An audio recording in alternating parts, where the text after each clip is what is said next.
you. How are you?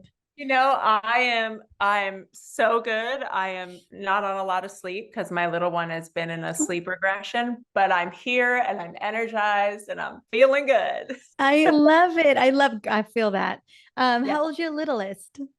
He just turned 2 in October. Oh my goodness. Mine's Yeah. turning 3 next month. So Wow. You have yeah, one? just one and Oh, only. I know you have 4 beautiful, beautiful little light beings. So yes. Yes. I love my little crew. But listen, one is like, I always say, like, motherhood's the deepest initiation for a woman. oh my It goodness. just sets off all the things and opens up all the things. And you're like, okay, here I am in this new body as a new woman with new responsibilities and new cares. And how do I do this thing? Oh my goodness, yes. And I would love, I was debating, there's so much Yeah. yumminess that we can talk about today. I have all kinds of questions, but again, I'm open to whatever. And I'm Right. just here to shine a bright light on your beautiful message as what I'm showing up to do today. Amazing. And just a little bit of background on my ladies. Mostly my show is a hormone show. And so I think a lot of my women are with the demographic, I would say probably 40 and up. So Yep. kind of in perimenopause, taking care of everybody, handling everything.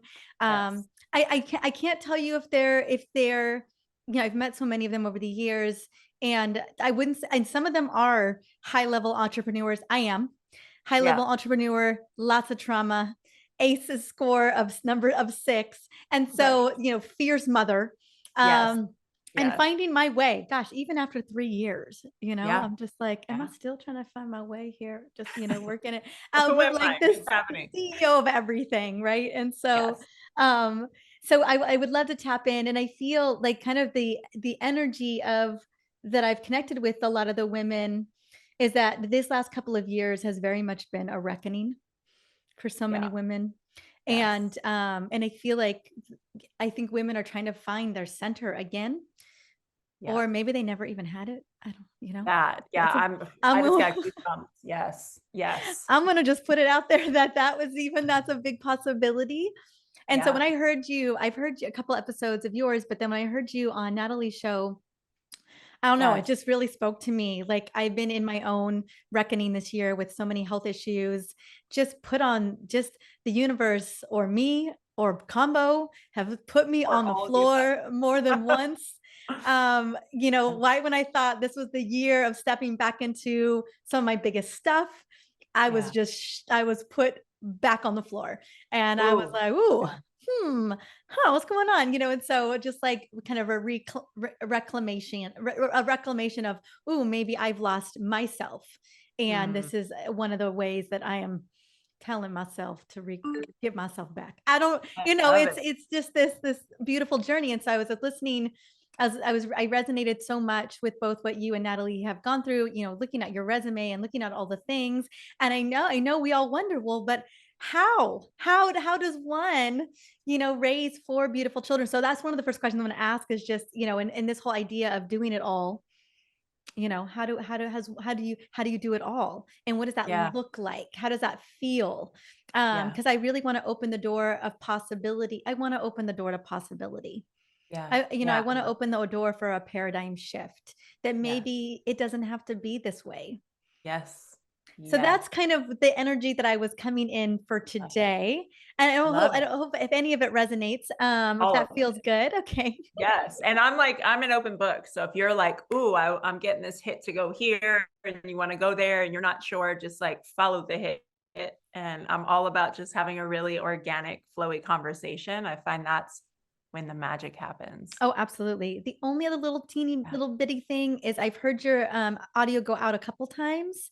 And maybe it's me. Oh, Let me double check. I am hardwired. It's barely um but and I know you're always on. I know this is probably this is your my setup. spot. This I is do your my Zoom. spot. This is what you do, your thing. I was like, I know you, this is what you're doing. So I'll double check me real quick to make sure it's not me, because that And could. if you hear that at all, you can just like do one of these or like Yeah. we can I mean, my circle them. team will fix it all, but I just wanted to triple check. Oh. Okay, I think let me just shut down some more of this. I know I'm going to start doing that as well. I'm like the person with a million tabs open. I know. Well, I shut up. I was like, okay, what can I keep up? Because and then I was like, none of it actually, none of it today. All of it gets to go. Exactly. I was like, I don't actually need any of it. So funny. Okay. Yeah, I've got as much as I can off. Perfect. And then the other thing I just wanted to ask, last question, I promise. Well, I have a lot of questions, but once we get in the interview, is what are we promoting? I know that on just the show that you just did with Natalie, it was the new program that you just created. Yeah, Awaken the Muse. Yeah, when is this gonna air? I just shut that tab. Rough ballpark. I think it's going to be, I think your team had said early January, but it can be December. It can, what feels good to you? Like what you got going on? Jan is good. Okay. The thing is, I'll be enrolling technically for three things. So one of them is experiential workshops, which is completely different from like feminine embodiment and awakening work, which is done online, which is completely different from abundance and nervous system work. So they're three different offers. So we'll just kind of see where the conversation goes. And based on what we're chatting about, I can kind of talk about those things. And one of the big questions I am going to ask that I'm really excited to dive into, because it's so much alignment of what I talk a lot about on the show and other episodes, which is that critical piece, as it's been clear, that nervous system regulation is going to be a big part of this conversation. So just because I know that's something that's so going to land. And I also know deep in my system that is absolutely what tool we need in the toolbox, big time. And so I have a question all around that. So I do want to spend a decent amount of time there. And then the other thing I was thinking, and then how to build a somatic body that can hold the life that we want. And so I think for a lot of my ladies, they may not even know necessary. I think regulating the nervous system, yes, but like the somatic work, I really don't know how in depth. I haven't spent a lot of time on that on the show, and I would love to tap into that more, because I know that that's an area of your part of many of your gifts and expertise. Amazing. I love all of that. Yes. Okay, great. Yay. Okay, that's all the prep. I don't usually do prep, but I just know that you have such an extensive body of expertise that I wanted to just kind of share a little bit of what was in my mind. I love it. No, I appreciate that. It gives me some context to speak to your audience. Yeah. And I just, because I was just so excited about, oh my God, we could do, and then I was like, okay, I'll get some clarity. Let me just get some clarity. So just going to kick off. That first question is really just going to be what I love to ask first is just, and I know that you have so many other, like so many beautiful things that you offer, but what kind of opened you up into this world? Like what was that defining moment for you where you really wanted to help people and help women kind of regulate? And I take it, is it mostly women that you're serving, or is it women and men? It's both. So again, in my body of work, I've got work where I just work with women on reclamation and expression and expansion of their feminine body and what it looks like and feels like to be in their power. But up until the last couple of years, I've worked with both women and men on really diving into the body, finding that sense of truth and living from that place. And what's interesting is I've always been that person that's wanted to help and give back. Like as a kid, I was always volunteering at the animal shelter and doing all these things. Like I always wanted to contribute with my life in some way. I actually started a nonprofit organization at 20 where I'm overseas in East Africa, which I still do, drilling clean water wells and doing sustainability work and youth leadership education and women's entrepreneurship groups. But this work really dropped for me, really from my own trauma. I mean, that's the truth. I had always loved personal development. I grew up very fortunate to have a mom that was like super into Tony Robbins and Wayne Dyer and Marianne Williamson. And my dad was into martial arts. So he was into Taoism and Buddhism. And so I had this like really colorful world to resource when it came to like, there's more out there than just, you know, the Christian religion that all your friends are a part of. There's more out there than just this small mining town that I grew up in. And it just opened me up to this whole world. And I got into personal development and realized, oh my gosh, I can affect the world at large with my being, with my mindset. This is incredible. And I started to see how it really worked in real time and created a lot of success at an early age.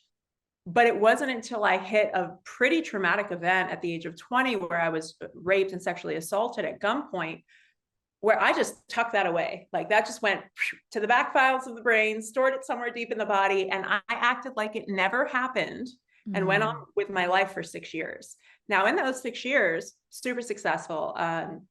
Started my real estate investing, like just crushing it, crushing life. But from a place of, I am so scared to be open and vulnerable because of what happened. So let me build up all of these external successes to try and protect me and shield me from ever getting hurt again. And it wasn't until 6 years later, I was in Tanzania, standing directly across from a woman named Zelda, who was sharing with me in Swahili gratitude for bringing water to her village and supporting her daughter with going to school. And she's speaking Swahili, and I know some Swahili, so I'm getting what she's saying from her eyes. She's crying, all this stuff, and I'm feeling her, but I wasn't able to really let it land. And it hit me that I'm in this amazing moment where there's so much possibility for love and mutual beingness and this shared moment of love and gratitude. And I'm so distant from it. And it was almost jarring to my system of like, wow, that's crazy. Because then I started flashing into my relationships and how it's like, I let them just enough in, but not too close. And I just started seeing with my friends, my boyfriends, like everything was like, I just kept people at a distance. And that's when I really started to do some deeper work and uncovered through somatic work, oh, there's a trauma stored in my body that I haven't even faced off with. And I had to do the deep work of facing off with that, repatterning in my body a sense of safety, which was huge and took a long time. And within that process, I learned about the nervous system and how I had essentially been running on a hypervigilant state my entire young adult and life as a child, just constantly trying to set myself up to hedge against danger. And that eventually led to me doing some hormone testing, funny enough. When my husband and I were talking about having kids, I was like, oh, I should probably get my hormones tested. Let's just see. You know, we were kind of in this biohacking phase, and we got tested and everything was flatlined. Like my test came back and I remember this graph. It was like, you know, this is what healthy hormones look like. And I was at like the bottom, and there was the skull and bones at the bottom where it's like, there's nothing. That's not good. And It's not good. They shouldn't even have that on there though. Right. I was like, wait, does this mean I'm going to die? And she was like, well, no, but what it means is that you basically have, like, I had no progesterone. I forget all the numbers, but I was basically, everything was stealing from everything. It's like robbing Peter to pay Paul. And so I was effectively in a state of burnout, but so energized. Like, I was like, that's crazy. I feel like I have so much energy. And I'm like, da, da, da, da, da.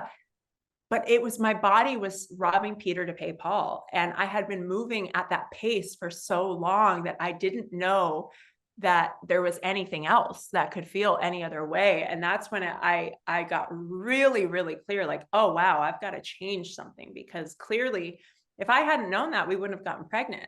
You know, so then I started doing a lot of work on like taking space and meditating and going for walks and just slowing everything down and letting go of those hooks of like, I need to be successful. I need to be this. I need to be going 1,000,000 miles per hour. And within a year of doing that, we did get pregnant with Kingston. And then the work that I did, my son's Kingston. Yeah, too. Kingston's 5 now, and he's like, it's crazy, right? And now, you know, we got pregnant shortly after that, ended up miscarrying that baby, but then 3 months later, pregnant with twins. And then, you know, 12 months later, pregnant again. So it was like, my body was like, okay, thank you for taking care of me. Thank you for doing this work. we're now available because we're no longer fighting to stay alive. And that was such a big aha for me. And I'm like, how come not every woman needs to know this? Oh my Every gosh, absolutely. Well, it's why I got into the work initially as well. I mean, at the age of 30, I had, yeah, flatline hormones, deregulated cortisol, absolutely no progesterone, like none of Yes. it. And my nervous system was just completely fried. And I started, the symptoms were really, really severe. I had chronic fatigue syndrome. That's how bad it got. Yeah. And but kind of what showed up on the labs was that I had all these deregulated hormones. And Hmm. I always speak into women, there's a lot of different reasons our hormones are constantly shifting, for one, like every single day of the Totally. month, during our cycle, they're changing in their own right. But there are big root causes that can drive deregulation. And if your Yeah. hormones are just these beautiful chemical messengers that are literally chasing you around, trying to catch up, like they're doing the best they can with what they've got in the moment that they're in, Yeah. it's no wonder that so many of us are struggling with, as a result of trauma that's been from our childhood or our teenage years, or maybe even in our adult lives, that is in our system, that Yeah. ultimately is showing up physiologically. And for us, if our entire body, this is kind of the truth that I kind of believe after I've looked at so many labs and I've thought about the life force that is women, but we are the carriers of new life. And our Yeah. entire system, our metabolic system, our hormones, our neurological system, our immune system is really built around our capacity to bring life into this world. And if any of these things are misaligned and we see an uptick in infertility, more than ever before, we know that our system, especially our reproductive system, is just like, it's a no-go. It's a Yep. no-go right now. Yep. And trauma and stress, I think, are one of the biggest players in that deregulation. And I think a lot of women don't always recognize it. Like you Mm. said, in those 6 years, you were handling business, but you were building safety, you were building walls. Right. But it looked sexy. And anyone would have told Yes. you that you were handling it. Like Yeah. you were getting all the accolades. And I find stress can be very addictive. It can feel really good. Like it could feel like Oh you just yeah. turned on a superpower. That's And right. for us And as women, like superpower, like sign me up for being that woman. I'll take it. Well, and that's so true. Toxic stress registers as trauma in the body. And that's what a lot of people don't get. It's like, oh, I'm just a little stressed out here and there. And the truth is, we live in a modern society that has so many external stressors that our bodies were not set up for. And society is exponentially advancing in all of these ways. I mean, if you just look at the phone alone is a toxic stressor. Most people have their sound on, number one. If they don't have their sound on, they have a buzz, like a little shock in your system that literally shocks your body. Like, hey, pay Pay attention. attention. Yeah. You're missing something. Hey, you're falling behind. Or you hear a ding and then it's, oh, I'm not getting back to this person and this person. So we've got this cloud of obligations and expectations just from one device. Now you add to that your work, your business, your children, your partner, your friends, society at large, war, pandemic. I mean, it just goes on and on and on. And we have to be so radically responsible for setting up our environment, our immediate environment, to really nourish ourselves and take care of ourselves in a world that doesn't celebrate, validate, or compensate for that. Mm-mm, mm-mm. Well, especially I want to speak into, like, I love a lot of mamas on listening to the show, and you are a mama of four, basically kind of under five. Yeah, Let's just call it what literally. it It was is. 4 under 4 for a while. Then my eldest turned 5. I'm like, yes, we've hit a new, a new a hit a new new, milestone where I maybe yes. it's a little bit less. And I know that you are holding a lot, just Yeah. being a mama for four little human beings, that again, the energetic connection between you and those little human beings and individually is Yeah. something to behold. It's absolutely miraculous, but it's powerful. Yeah. And then you've got a partner, you're in a marriage, and you've got businesses. Plural. Yes. And I would say that the thing, and I speaking from my personal experience, I mean, I think the thing that I'm always pulled to, kind of the the invisible labor is Ugh. around my child 100%. And so even today we have a Friendsgiving. We're leaving for Disneyland tomorrow.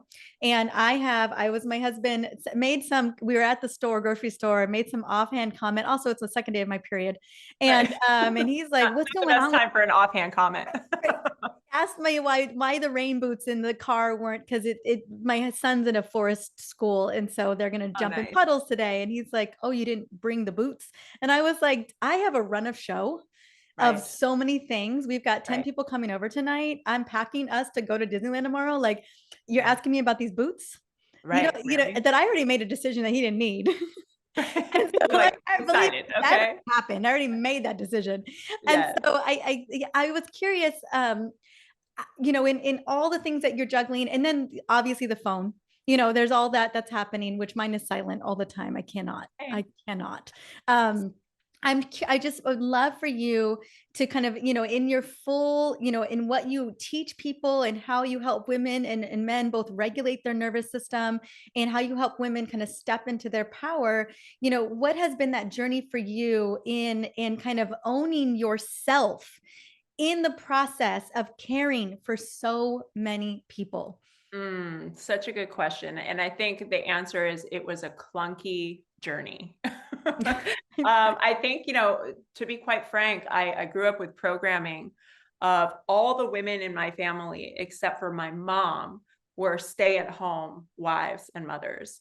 My mom was like the black sheep who came into a very traditional Greek family, and she's German and Swedish, and was like, I'm an entrepreneur. I do this, that, this, and that. I have 5 businesses. And she's still to this day, 67, working around the clock.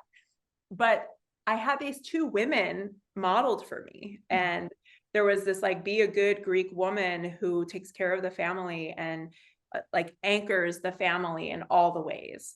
And then my mom, where it's like, go out in the world, like put your stake in the ground, shine, don't play by the rules. And it's like, okay, well, who am I supposed to be? Am I this woman or am I this woman? Because they all seem great in some ways and all seem limiting in some ways. And what I noticed was that the fight between those 2 paradigms really started to show up in my life, in my, just as a woman, right? In my mind, I'm going, okay, I need to cook all the meals, pack all the lunches. I need to remove all the burden from my husband so that he can go out and focus on work, which is like the very like stay-at-home mom, CEO of the house. Like, I take the burden of the house and the kids, you take the burden of making the money. But then in the same breath, I'm taking the burden of making the money and like going out in the world and providing for the family alongside him. Sometimes a little bit more than him, sometimes a little less than him, but we're always like crushing it together. So I'm like, oh, I'm shouldering both burdens. And it took a lot for me to unhook my worthiness from both of those. And the truth is I'm still unraveling my worthiness from both of those, because I have this thing of like, I'm a good woman if I'm CEO of the home and nourishing everybody and everything. And I'm also a good and valuable woman if I'm utilizing my gifts and not playing by the old rules and going out in the world and making something of myself.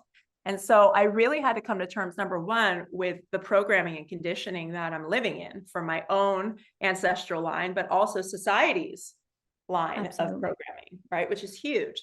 And then second, it's literally about small things. I think the biggest statement for me that has saved my life, not even saying that in a big way, but like literally saved my life, is you can have it all, not all at the same time. Like that, because I used to be like, you can have it all. And I was punishing myself for not having it all at the same capacity across the board.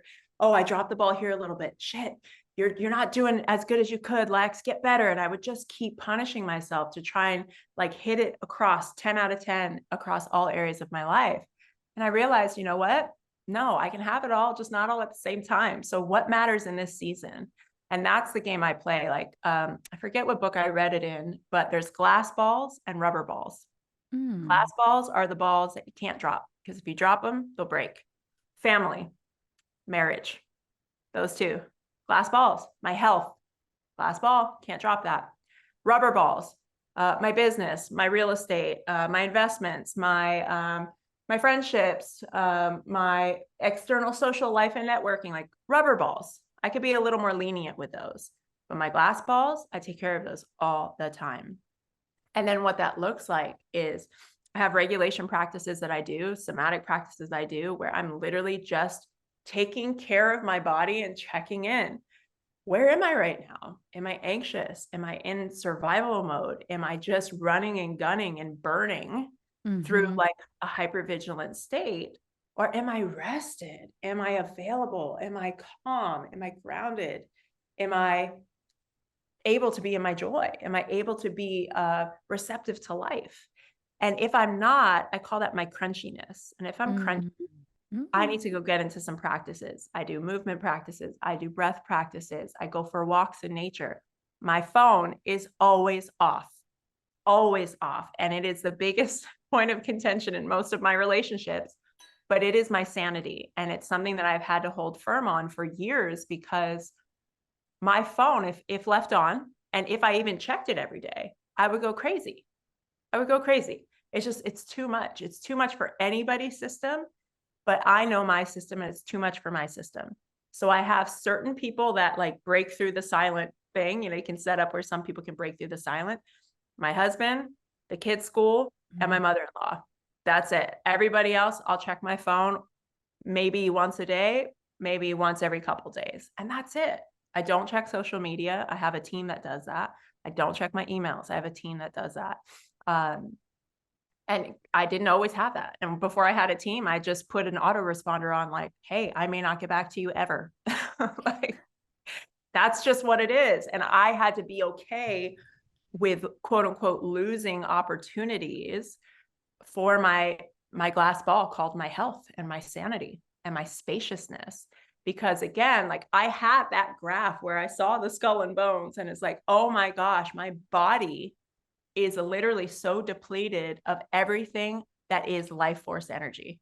I have In your 20s, I'm guessing early 30s. It's, 29. early enough to be like this. I've got a lot of years left to do this life. Exactly. And that was a hard wake up call. Yeah. Hard wake up call. And so, like, do I let myself get back to that again because the world is requesting all this time and energy of me? Or do I have to take radical responsibility and go, not now, not now, not now. This is what I'm giving my focus to. Everything else can wait. And it's caused, like I said, a lot of rifts in friendships. I've lost friends because of it. And I am unapologetically standing in my power saying, this is what I need for my system to feel nourished. And can't get on board with that. It just can't. And It is, I mean, I mean, boundaries came up, safe boundaries for your safety, fierceness around those glass balls, which I think any woman would argue that those are the most critical. 100% family, marriage, or partnership, and your health. 100%.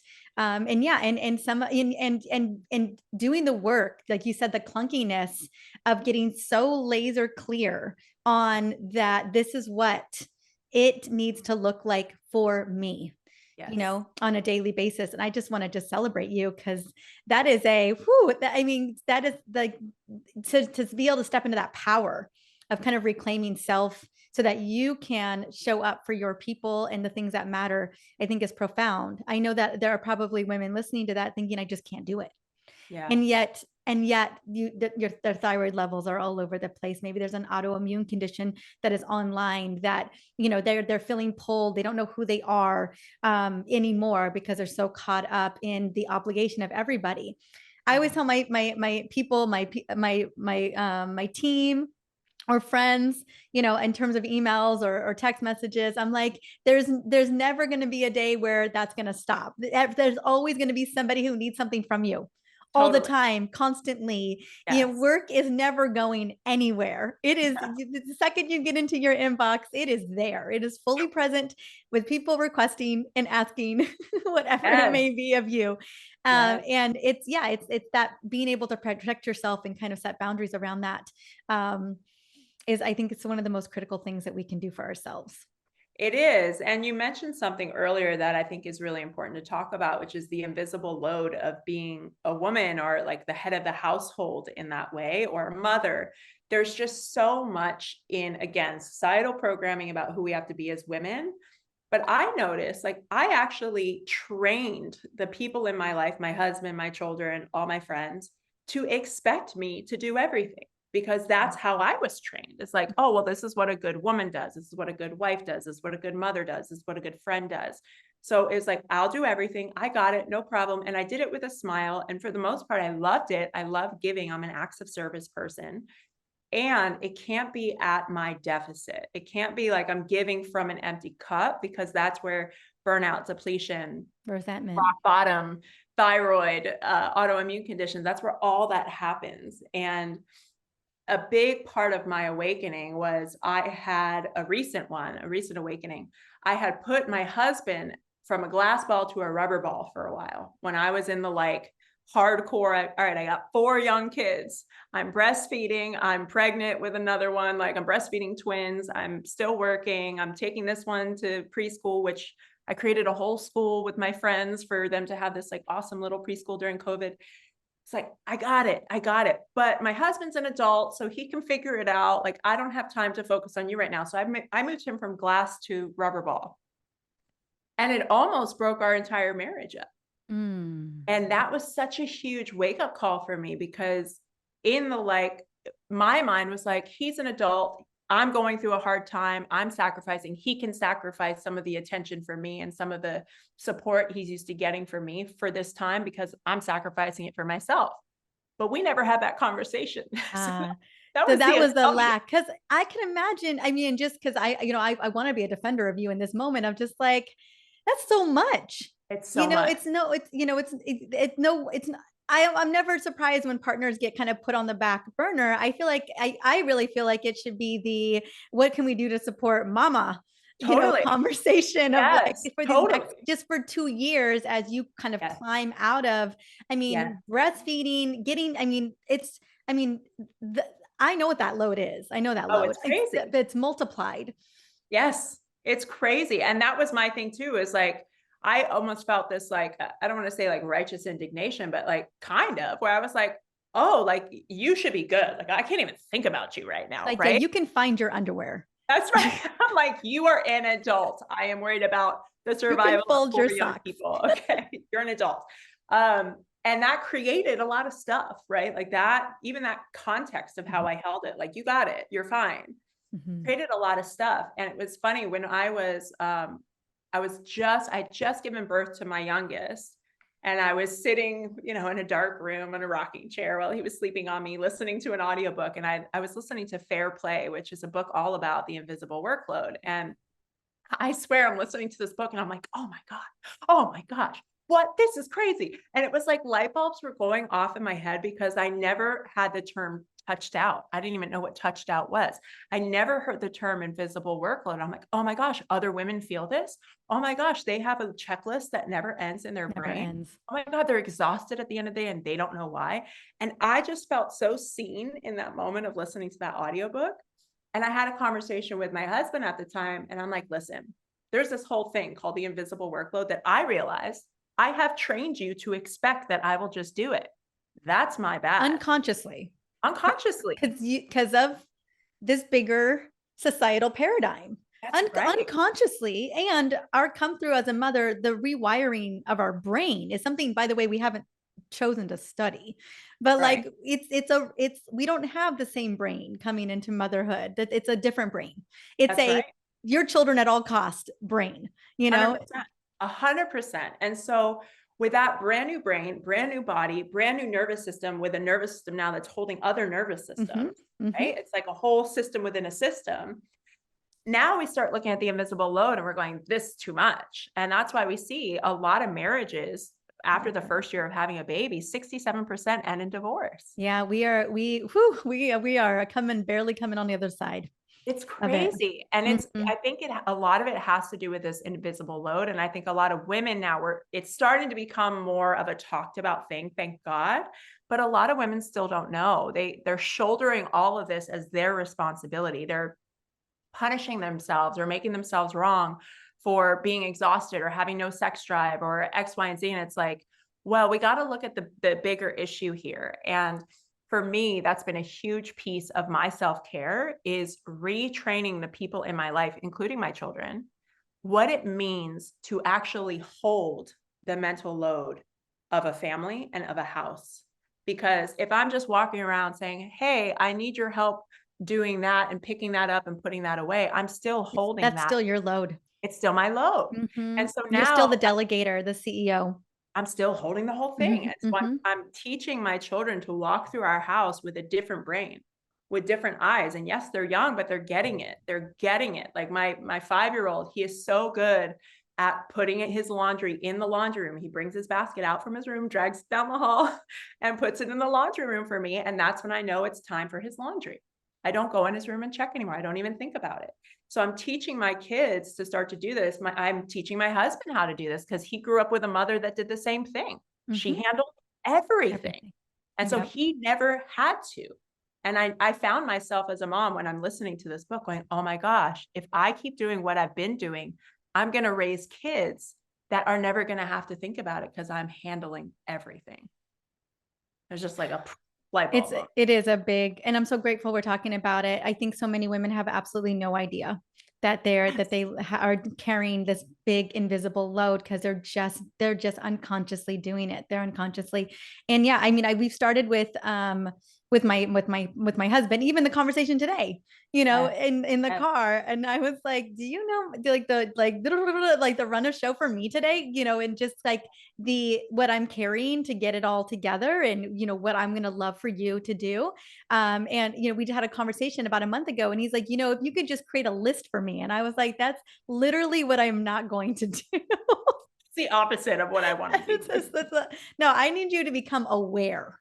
I need you Yes, to look and see what's around you and yes, see, oh, this is here. This needs to get put away. Oh, the laundry is full. Bring it down. yes, And so it's that it's an awareness, yes, that, I come into the house, I see all of it, all of it. and they see none of it. Yes. And it's just wild. Again, like I think as women, part of the invisible load and invisible labor that we do is we feel these things. We feel touched out. We feel a lack of sex drive. We feel overwhelmed. We feel burnt out. We feel like we're falling just short of everything in our entire lives. We feel like we're drowning. And then we start to look for help. Oh, how can I be better? Oh, it must be me. I must be broken. How can I be better? Okay, well, let me fix this. Let me read this book. Let me take this course. Let me get this therapy. And we start to go to work on ourselves because that's how much we care about showing up and being our best. But that's a part of the mental load, is we're now holding this idea that if only we were better women, then our life would be working, rather than looking at the system of our lives and how it's completely influenced by so many different things, including history that we're now just starting to come out of the fog of the patriarchy. And we're like, oh, what's going on? Oh, okay. And we have to start going, okay, maybe it's not just me. Maybe I'm human, and maybe I have these moments, and maybe I'm feeling these things as a symptom of a system that is not working for my benefit, for my flourishing, for my nourishment. And that's huge. That's huge. Yeah, absolutely. And that just kind of starts to flip it all over. I mean, whew, whew. No. I know. I would, I want to speak into because and training our families and training our children to like start to see the load one, so that we start to change the paradigm. But I also would love to speak, and I know you talked a little bit about how you are re-regulating your nervous system. Are there other things that you are doing to really infuse aliveness? That's the thing I feel that a lot of women are losing, is an aliveness.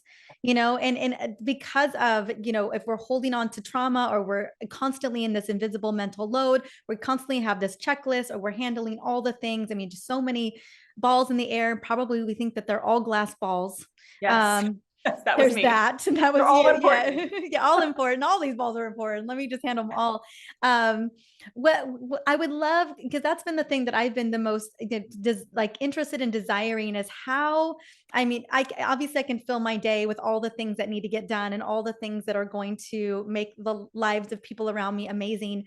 But how do I get back to what I love? I can't tell you how often I've connected with women and asked, if, do you even know what you love? Yeah. Like what brings you joy? What practices and rituals that feel good to you? And so like, what? Like, I don't the I don't time, but even know. I don't know. And I definitely don't have time for it. But I always have to say, well, but like looking at your nervous system and looking at your health, like, how do you not? And Right. so how did those begin to kind of intertwine in your life outside of morning routine and nighttime routine? Because I don't know about you, but I'm in it. I'm in Yeah, it in those times. Like I'm in totally. mom mode. I love when people ask that question. Tell me about your morning routine. I'm like, What? You mean what are you packing talking about? I lunches literally get and like woken up with screaming and crying, and then I'm just thrown into my life. But yeah. this is such a great question that you're bringing up, because I feel like it's almost every woman I work with comes to me with this. I want to feel more alive. I want to feel more pleasure in my body. I want to be connected to my life and my vibrancy. Like, I don't even know where she is. I feel like I lost her years ago, and my kids and my family and my work in life. Who am I? And the thing that I really start with foundationally is the nervous system. So we have to understand there's 3 states of the nervous system. There's the ventral state of the nervous system, which is our social connection state. When we're in our ventral part of our nervous system, we are in our highest faculties as a human. We're able to think creatively. We think outside the box. We see the bigger picture. We dream in possibility. We laugh, we play, we feel alive, we feel joy. We feel like life is working for us. It's our innate conversation of like who I am in the world. I am a being that enjoys life, and life is working for me and with me. Now, the second stage of our nervous system, if we go one rung down the ladder, is our sympathetic state. And this is survival. We know this as fight or flight. Now, it's not all bad. This is our mobilizing state. This is where we can use our energy to move and work out and dance and have energy to create things in the world. This can be beautiful, but if it's in survival, we want to fight against something, defensiveness, pushing against it, shutting things down, or we flight. Let me get out of here. This is too much. Overwhelm, right? The third state, all the way at the bottom of the ladder, this is our dorsal vagal state. And when we're in that state, this is what's known as freeze. It's been called rest and digest when it's in the healthy state. This is when you're calm and in like almost a meditative state. Your body's just functioning, doing what it needs to do to rest and digest. But in a survival state, now you're in full immobilization, shut down, you're checked out, you're numb, you're disassociated. This is where depression lives. This is where what's the point lives, right? Where it's like, oh, what's the point? None of it's going to work anyway. Does So addiction live here too, potentially, or? potentially. So some people use addiction to numb out. Some Mhm. people use addiction to feel more, right? So like we're talking about Mhm. addiction to porn. It's usually they want to feel more because they have a lot of energy that needs to move, sympathetic state. When we're talking about drugs or alcohol that tend to numb and disassociate, that is that dorsal vagal state. So we first have to know like, well, what state are we in? If you're in a numb, disassociative, depressed state, what's the point? None of it matters. The world's against me. It's never going to work. You actually have to work your way back up the ladder through sympathetic before you can get back to that social connection state. You can't skip from the bottom to the top. So if I'm working with people in that state, I would give them practices that involve mobilization. We got to get their body into a moving state. So walking, dancing, anger exercises, screaming, like just even using your breath and your voice, like just getting movement back into the body. That's going to push you through the sympathetic state in a healthy and intentional way that can then get you into the ventral state of like, oh, I'm alive. I can feel my body, because aliveness is just movement in the body. It's movement through the body from spirit, from people, we're just allowing things to move. And so if we're in that freeze, we got to move. Now, if we're in sympathetic and we're kind of pushing against and we're hypervigilant, scanning, and if you're like busy all the time, this was my state. I was just busy all the time. reorganizing things, doing things, checking off the list. I need more things on my list. Oh, my list is empty. Oh my gosh, I need 12 more lists. Go. It's like if you're moving constantly, you're in a sympathetic state. There's no energy to actually stop and feel. And that's the way that you stay safe. And that's how you stay safe.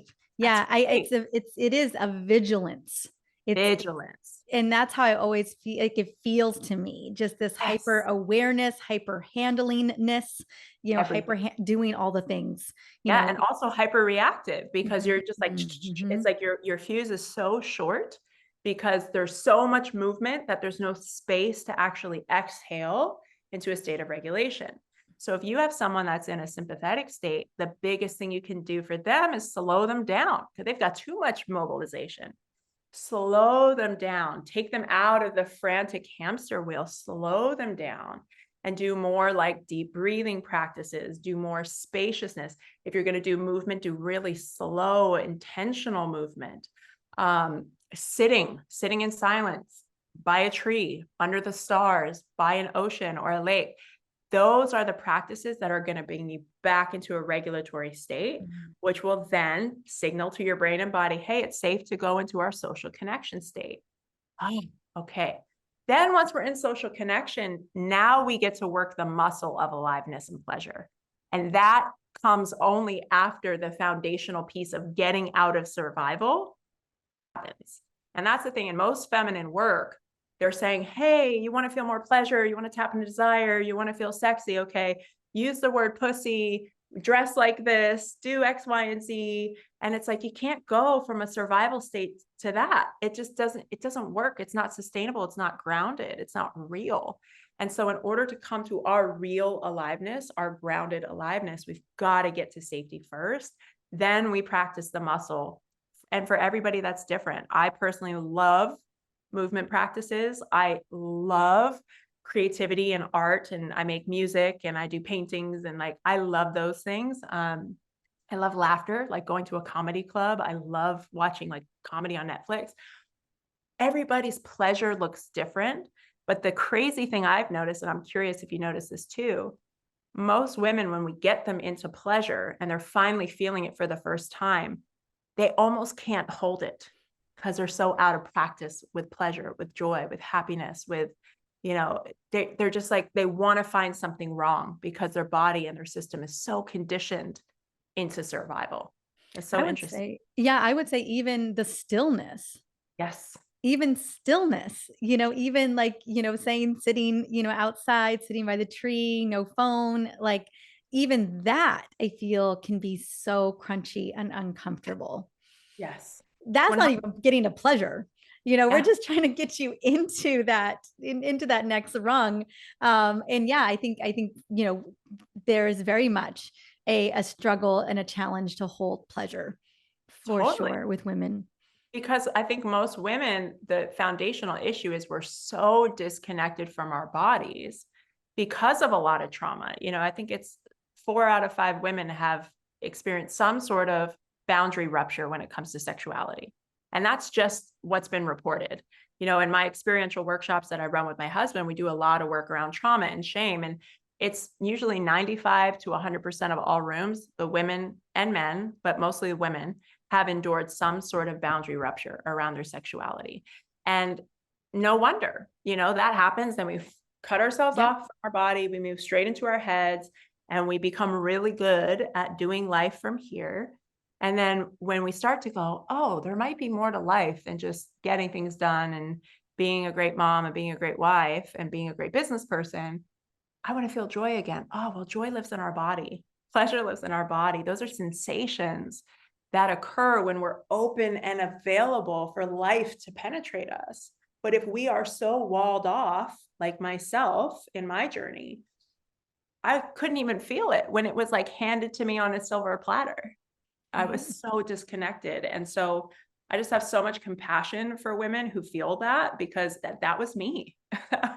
That was me. And it took me cleaning out the body. I had to go through the traumas, face off with those traumas that were taking up space in my body. I had to clean out the closet of resentments that I had been holding towards people in my life. I had to get really honest about where I actually was and take responsibility for it rather than being the victim and waiting for something outside of me to change in order for me to give myself permission to feel differently.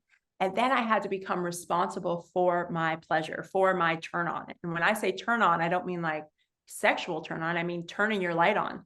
Like, there were so many moments where I would just walk into a room of people and I would feel my light just like, I just like turn it down. Don't be too bright, Lex. And then, oh, what's that connected to? It's connected to this story I have that if I'm too bright, I'll be a threat or somebody will want to take me down. So don't shine too bright.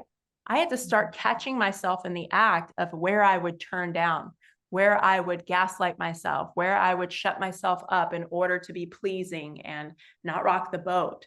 And in all those little micro instances, when I saw myself, caught myself, and chose differently, chose to turn my light up in those instances, that's how I started to build a body that could step into a room and go, I'm responsible for my turn on. I'm responsible for my joy.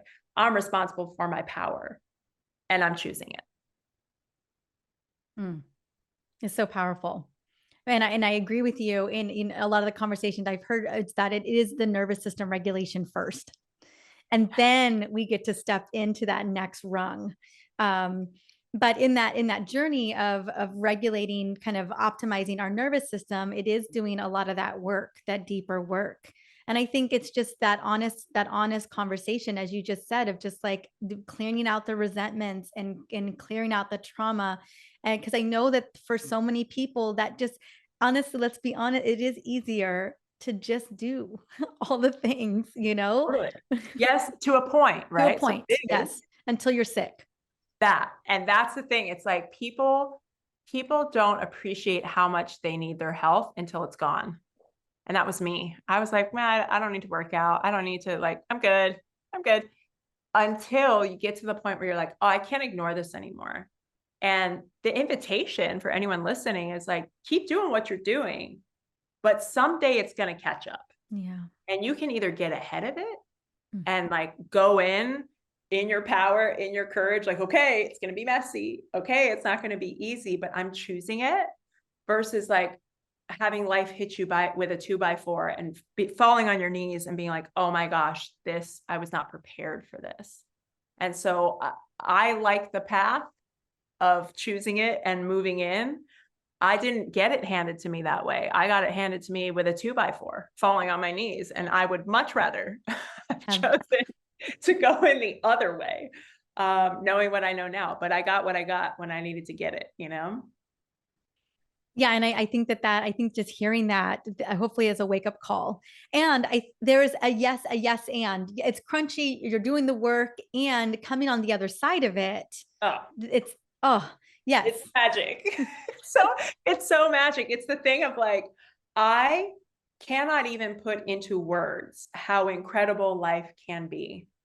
And yes, my life is still full. Yes, I still have 4 kids that are all young and none of them are sleeping right now. And all of them have been sick for the last couple of months. And I'm still running my businesses and I still have my partnership with my husband, like still doing all the things. Like not much has changed externally, but the woman who meets all of those aspects of my life has drastically changed. It's like I'm a different woman. And that to me, like my husband has felt it, my kids have felt it, my friends have felt it, my students have felt it, my work has felt it, like everything has so much more depth and honesty and authenticity and texture that there's just no words to how different it can be. And not much has to change on the outside if everything changes on the inside, because you're interfacing with life completely differently. And it's crazy because now I still have those patterns of overwhelm that for sure. That can easily, it's like an autopilot. Yeah. It's like, oh, boom, let's go a million miles an hour because that's what you're programmed to do. And I just catch myself and I giggle and I laugh. I take a deep breath into the center of my body. No, we're going to go slow. We're going to go, what needs to change? What needs to get erased off my calendar today? What do I not even need to do? Nope, that goes away. Like I have a list now, a list rule. So I put things on my calendar. You know how you transfer things from like one day on your calendar, you're like, oh, I'll do it tomorrow now. If it gets transferred 3 times, I delete it forever. It's gone. because clearly it's not important. Mm-hmm. And so I have these little rules now for myself and my life where it's like, there's boundaries to this thing. And I'm the captain of my ship. And do I want to drive the ship through a storm and try and weather the storm? Maybe, but I'm not taking that journey anymore. Now I'm checking the weather and I'm like, what's coming up in my life? Oh, okay, I've got a busy season. Like my husband and I just did that. We checked the weather. We checked our calendar for the next month and a half till the end of this year. And we looked and we said, all right, we have a lot of stuff happening. What needs to go? What are we like working really hard to try and do that? We put that on us and we just literally like X'd out 10 things, gone. In that moment, that took us 25 minutes. We created so much space energetically in our lives that it opened up so much possibility. We're like, ooh, we were supposed to go somewhere on a trip. We're like, let's instead be tourists in our own town. Let's go explore this thing that we've always wanted to see. Let's do X, because we kept our sitter for some of the time that we had to go away. And we're like, let's just keep her for the day and we'll go out here. And so it just opened up all this possibility, but we had to be responsible for that. And I think knowing my journey, I think a lot of women can probably relate to this. We think everything is a glass ball and we hold it that way. And we hinge our importance on it. We hinge our value on it. We hinge our integrity on it. Like that was a big thing for me. It's like, well, I said I'm going to go, I have to go. And it's like, well, yeah, but you can renegotiate your commitments. That's being in integrity too, because if you go and you do a thing and you don't actually want to do it, or you're stressed out the whole time you're doing it, you're actually out of integrity. Yes, there. you are out of integrity with yourself. Right, exactly. And I didn't catch that for years. I was like, no, I have to do what I said I'm going to do. Otherwise, I'm not a person of my word. And it's like, but I'm robbing people of my full self if I'm sitting here resenting being here because I said I was going to do it 2 months ago. And even robbing yourself of your aliveness. I mean, that's the biggest part is I'm lying to myself. And then every time I betray myself like that, I chip away trust. I chip away my confidence. I chip away my own sense of worthiness. And that's what a lot of women don't realize. I know it took me a long time to realize this. I was really I was the villain in my own story, you know? And for so long, I looked at the obvious villains in the world that quote unquote did me wrong. And it's easy to look at them and go, yep, that's why I feel this way. But the truth was the person who did me the dirtiest for the longest amount of time consistently is her. It was me. It was me. And it's crazy to like have that moment where you're like, oh my God, I've been the worst one to myself. I've betrayed myself in all these micro ways my entire life to try and get love, to try and get appreciation, to try and get acknowledgement, to try and feel worthy, to try and fit into what society says is a good woman, partner, mother, et cetera, et cetera. I've just dropped myself. I've betrayed myself. I've abandoned myself. And oh my gosh, like never again, never again. And that wake up call for me has been, again, it's the micro shifts day to day that make you the person who you can become.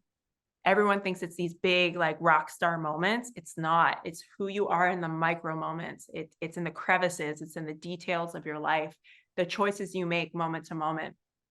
That's where you forge a brand new body, a brand new interface, a brand new woman that exists in the same world, but entirely differently. I feel like you've just opened the door to permission. And I agree with you. It isn't the big stuff. It is the little stuff every single day. The mini micro betrayals of losing yourself to everything else.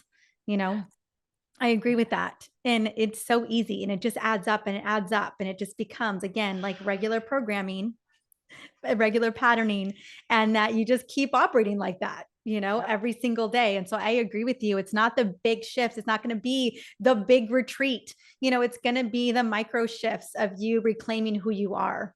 Right. That's right. Reclamation happens when you're doing the dishes. Reclamation happens when you're doing the laundry. Reclamation happens when you're picking up the sock that your husband left next to the hamper, but not in the hamper, but next to the hamper. You know what I'm talking about? Oh, I know exactly what you're talking about. Are you kidding me? There is 4 different piles of clothes in my room that are only my husband's. Yes, exactly. So this is where reclamation happens. And we can laugh at it because it's such a unified experience. So many Yeah. of us, oh my gosh, yes. Yeah. But do we just like, throw it away and go, oh, well, it is what it is. And then resent our husbands for it?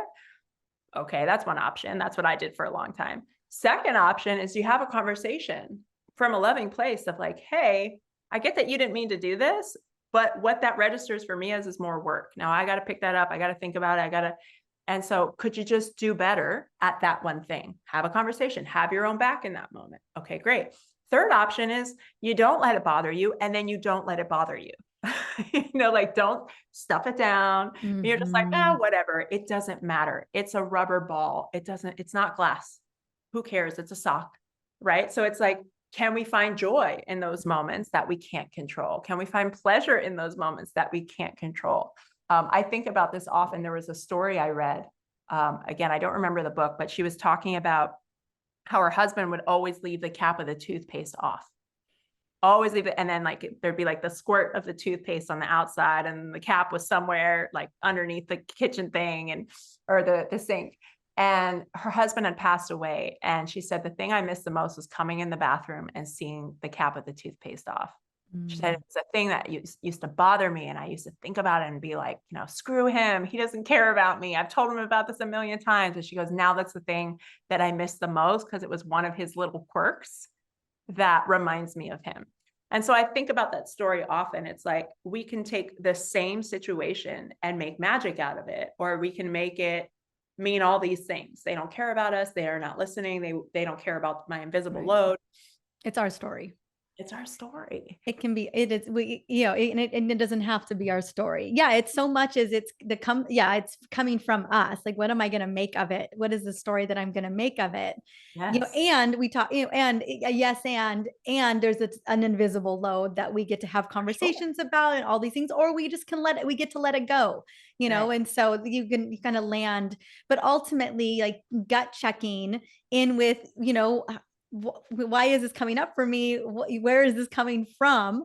Yeah. And how can I transform that? I think in that realm as well, even in just, we're not going to get into this too, but just parenting, like if your kids are doing something and something's coming up for you, I'm like, that's your stuff. That's your Yeah. stuff. That Yeah. isn't your child's. That is your stuff, 100%. and like, you got to just own that. You That's got right. to own what's the stuff that's coming out that you're trying to put on somebody else. Like, that's your stuff. Yes. Yes. And that's where, again, when we talk about having our own back, that's where we really get to check in and go, okay, this is coming up for me. What do Mhm. I need? Do I need Mhm. to have a conversation with my husband about the sock? Maybe. Like I've had to have many conversations, and that's what I need. I need to feel understood. Mm. Okay, so have that conversation, have your back. Or I actually need to feel relief right now. So Mhm. it's a conversation with my husband about getting relief. Can I create relief for myself? Oh, I Yeah. can. Okay, go for a walk, Lex. Yes. And if you come back and it still bothers you, then have the conversation. Yeah, I agree. I so often when I'm feeling a kind of a deregulation, I'm just like, ooh, I'm needing something. Something's Oh, coming up for me. Like, this is a reset. This is yes. a central nervous system. I'm not tending to myself in this moment. And now everything's bothering me. Oh, yeah. Oh, yeah. Everything's a red flag. And Yes. it's time, like, oh, this is a sign that I am not tending to myself. It's time for me to go do something for myself. There's so few things that are, like you said, crystal or glass balls, we call them crystal balls too, that are so critical, mission critical, that I just can't like walk away from it and just go take care of me. That's right. That's right. And again, that's our responsibility. And I think Mhm. as women, we're so conditioned to put ourselves last that it's like, okay, yes, I know I need to tend to myself. Okay, yes, I feel like I'm dysregulated or hypervigilant, but I've got all these things to do for the kids, or I've got all these things to do for the house, or I've got all these things to do for work. I'll do it after. And we become that thing on the list that we keep moving from day to Yeah. day to like, Yeah. oh, I'll go for that walk tomorrow. Oh, I'll go to the gym tomorrow. Oh, I'll do my movement class next week. Oh, I'll sign up for that coach next month. And we put all the expenses for the family before us. We put all the time for the family before us. And that I think is the greatest revolution that's taking place right now is women starting to choose themselves, putting themselves first, not above. And I think that's the distinction. A lot of women, self included, have the story, well, if I put myself first, then I'm failing the people in my life I care about most. But what I realize is when I put myself first, I can then put the glass balls right next to me. And we all get to be a glass ball, because I'm a glass ball too. If I drop me and I break, my 3 other glass balls gone. Yeah, gone. Because let's be honest, you're still the epicenter. The epicenter. And that was such a light bulb moment for me, because I was making myself a rubber ball. You know, I was like, oh, you're a rubber ball. We'll get to it. We'll get to it. But no, I'm the glass ball that all the other glass balls are made of. You know? Yeah, today I did the walk. I did the walk, you know, and then I was going to lay on a PMF mat. Yes. And I'm sure it turned off by now. I didn't get on it. It didn't happen. And I did the walk, I did a couple, and I had this intention, and I just kept finding things. I wanted to prep for the interview. I wanted to give it the due diligence. And so I just kept looking at the mat. I'm like, I can get on it for 5 minutes or then 2 minutes. And it didn't happen. So it's still, for me, it's still a process, like where I did kind of the non-negotiable thing, then the thing that I kind of would have loved to kind of add additional, that didn't make the list. I didn't for the interview today. And so I've got more time, but yeah, I find I'm still working that out. Yeah, I think most of us are, I think it would be a disservice for any of us to say that it's not a challenge anymore. Yeah. Because of course, if, I just turned 40 this year, I've got 4 decades, 40 years worth of programming and conditioning to put myself last. So of course it's going to be hard, and kudos to you, celebrating you for taking that walk, because it would have been much easier to go, yeah, but I could use that extra 20 minutes to do more prep for the interview or get some emails done before we jump on this call. So carving that time out is giving yourself in that mental bank and in that body bank of who you are. It's like, yep, she chose me. Yep, she took care of me. And the more you do that, the more you have evidence that you are somebody that is reliable. You are somebody that has your own back. You will not self-abandon. You will take care of yourself. And the more you feel like, oh, I am a person who is all of those things, then I stop looking for a man to do that for me, or a job to do that for me, or my body to look a certain way to do that for me, or my bank account to look a certain way to do that for me. Because you're like, I've got me. I'm so solid. I'm so safe in myself because I trust myself, that I don't need all the external anymore to make me feel a certain way. I love this. This is so good. So good. All right. I want to let my audience know, let my community know where we can plug more in. Where can we, cause I know for me, I'm just like, ooh, what's that next thing? Like, how do I step into this? Especially if there was just kind of a moment of like aha moment or a realization moment, but then there's that knowing of like, there are next steps. Yes. Yeah. So I've got 2 big things that I think would be great for this audience. Awaken the Muse is my program where I work with one of my dear sisters, Emily Gallagher. We walk women through awakening that aliveness within themselves. And it really starts foundationally with the body. So we deal a lot with the nervous system, a lot with somatics, and a lot with embodied movement. So we do a lot of embodiment practices because, again, you can't outthink what the body's feeling. So we're like, okay, believe everything you want to believe about yourself, but let's go to the wisdom source called your body and felt experience called evidence. Let's go there. And we start to build evidence of a body that can feel pleasure, a body that can feel joy, a body that can feel rage, and everything in between. And when you start to feel the texture of your system coming back online, that is a signal that you are feeling safe in your body. So with that safety, then we start to build, and we really start to find that light and express it out in the world in the unique way that each woman wants to radiate her own light. So that's awakenthemuse.com.